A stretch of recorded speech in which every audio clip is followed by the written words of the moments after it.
Good morning, I'm Mark McQuillan. World leaders will arrive in Glasgow later for the much-anticipated COP26 conference. The Prime Minister will host delegates from around the world for 2 weeks of climate change talks.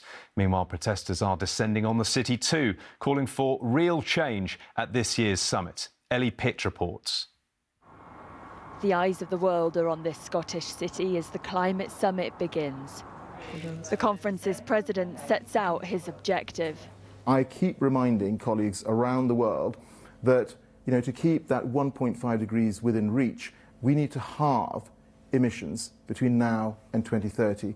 Countries need to understand why it's so important that we need to act now, because we are literally running out of time. Keep moving, please. Activist Greta Thunberg has arrived because alongside the politicians gathering here are protesters, calling for promises to be made policy.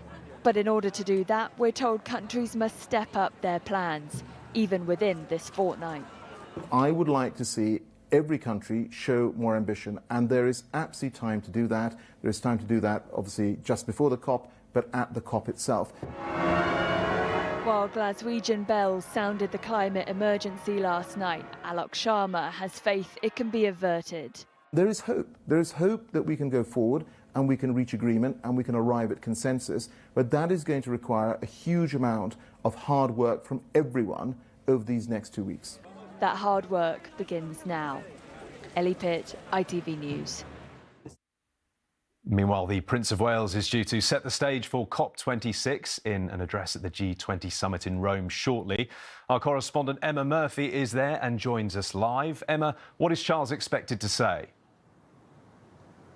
Well, he's just about to take to the stage here in Rome, and he is going to really stress to those world leaders gathered here the weight of responsibility on their shoulders to try and tackle the climate emergency. He's been invited because he has been seen as a pioneer of environmentalism over so many years. And we think that he will say that these people who are in power now are the people to whom younger generations are looking for real concrete evidence of a commitment to do something on climate.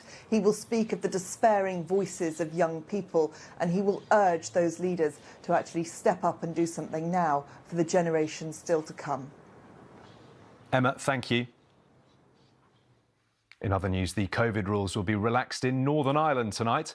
From midnight, nightclubs will reopen and dancing will be allowed again, while social distancing rules will be scrapped for hospitality businesses.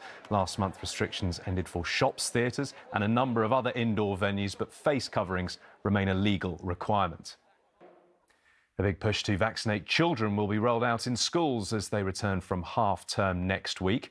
Health teams from the NHS will visit more than 800 schools across England to offer COVID vaccines to children aged 12 to 15. The Health Secretary Sajid Javid has said the vaccines will help keep children in the classroom, and he's urged everyone to come forward for their jab to protect themselves and others around them. At least 2 people are reported to have died in an accident on a river in Pembrokeshire in South Wales.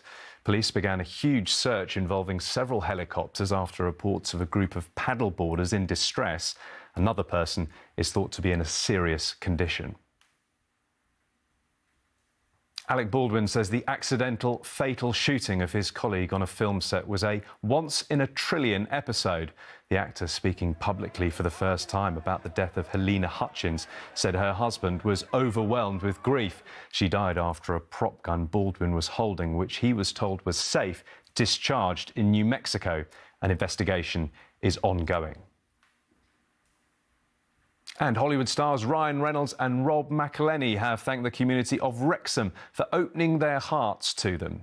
The football club's owners posed for pictures with fans as they watched the team play at home for the first time. The script didn't have the perfect ending for them, though, as Torquay scored a late equaliser in a 1-1 draw at the racecourse ground.